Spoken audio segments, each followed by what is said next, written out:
Assalamu alaikum wa rahmatullahi wa barakatuhu. Elhamdulillah, është i treti vit të radhës ku në këtë xhami dhe në këtë xhamat falet namazi i natës në 10 neçin e fundit të Ramazanit dhe lut të madhin Allah.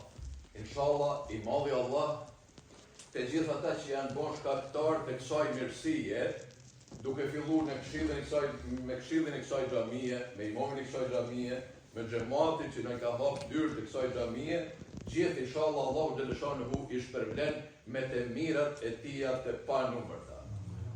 Gjithashtu, lut të madhin Allah, inshallah Allahu i madhruar, hafizit të nderuar Idrisit dhe hoxhës së nderuar Kurtimit, inshallah Allahu xhaleshanuhu ju hieshon edhe ju zbukuron jetën e kësaj bote dhe të botës tjetër, ashtu sikur se ata na i kanë zbukuruar dhe na i kanë hieshuar neve këto net të Ramazanit. Hadithe të cilet përshkruajnë shpresën e besimtarit në mëshirën e Allahut. Se më të vërtetë, mëshira, falja dhe shpërblimet e Allahut xhaleshanuhu në këtë muaj të madhëshëm të Ramazanit janë të papërshkrueshme. Dhe besimtarit duhet vazhdimisht ta shoqënojë shpresa edhe bindja e mirë nga Allahu xhaleshanuhu në çdo adhurim dhe në çdo vepër të mirë që e bën. Se thot pejgamberi sallallahu alaihi wasallam në një hadith i kutsi, ku Allahu xhaleshanuhu thot në këtë hadith i kutsi, unë jam në bindjen e robit tim për mua. Ashtu si e ka robi bindjen për Allahun, Allahu xhaleshanuhu do ta ketë sjelljen ndaj robit të vetë. Dhe për atë arsye duhet ta shoqërojë njeriu bindja edhe shpresa në mëshirën e Allahut xhaleshanuhu. Por sonte unë do të tregoj një hadith pejgamberit sallallahu alaihi wasallam, i cili hadith nuk ka fort shpresëllon. Është një hadith dekurajues. Por unë qëllimisht do ta përmendja atë hadith sonte, që vazhdoni me marrë mësim prej këtij hadithi, që kur dalim inshallah mas namazit, që ta përfullojmë sonte dhe nesër tjera prej xhamisë, të dalim me sa ma shumë shpërbime dhe me sa ma shumë sevape. Se njëherë qëllimi edhe për shkak e ardhur nga sonte është po njëjtë, që me mrit sa ma tepër shpërblime dhe për sevape prej Allahut xhaleshanuhu. Nëse marr secili prej xhamatit tu, edhe e pyet pse i zgjutesh ti? Tash është koha kur zakonisht në këtë kohë njerëzit janë pothuajse gjithë jetë dhe ju keni privu veten prej gjumit dhe keni ardhur, keni bo hapa dhe kaloni një orë tu, me çfarë qëllimi? Qëllimi është i qartë për gjithë prej nesh. Qëllimi është që vashtë Allahu kur dali për Allahu xhaleshanuhu në ditën e gjykimit, të kena sa ma shumë shpërblime dhe sevape dhe si rrjedhoj të bëjmë sa ma shumë shkallë sa ma të larta në xhenetin e Allahut. Por ky është qëllimi i gjithë nesh. Por nëse ja arrim të gjithë këtij qëllimin, nëse i pyesim xhamatin, kena fillu namazin gjithë bashkut për një herë, me tekbirin fillestar edhe e përfullon me selam.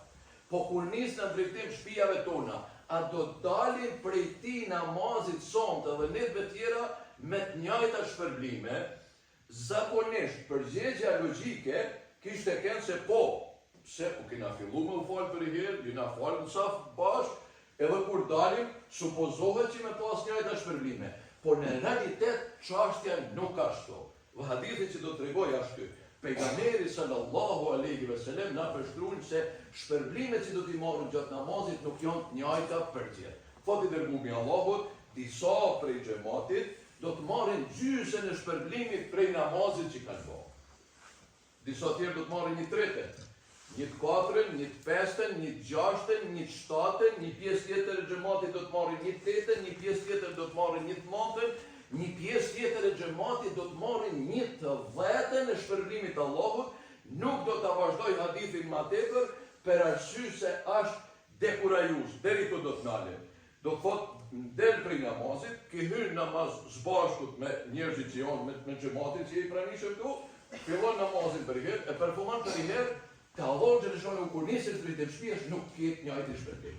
Dikush del me shpërblime pa namaz, dikush merr një dhjetën e aty në shpërblime. Po si mund të ndodhin kja mund të ndodhin varësisht prej përkushtimit dhe koncentrimit që do ta kena na gjatë namazit. Prandaj, një këshill që kam për gjithë ne, është çështja që jo vetëm krejt thjesht fizikisht na prezantojmë namazin, po të mohna krejt namazin me u koncentru shpirtnisht, me bindje edhe me mendje, krejt kohën, me ditë se jetë para Allahu xhaleshanuhu. Dhe kjo është ajo bindja dhe koncentrimi në namaz që të kemë e nxjerrë me shpërblime të panumërta, kurse dikush tjetër del prej xhamat, prej xhamiet me një dhjetën e shpërblimesh. Për çfarë? Për arsye se nuk ka keni koncentruar gjatë kohës tij sa ka qenë namaz. Prandaj t'jena të kujdesshëm inshallah që na kur kena ardhur për këtë vepër të mirë edhe për me fitu ta shpërblime, vash Zoti me i fitu të pacenume, me fitu sa ma tepër, andaj dhe të bom përpjekje që të koncentrohna sa ma shumë namaz.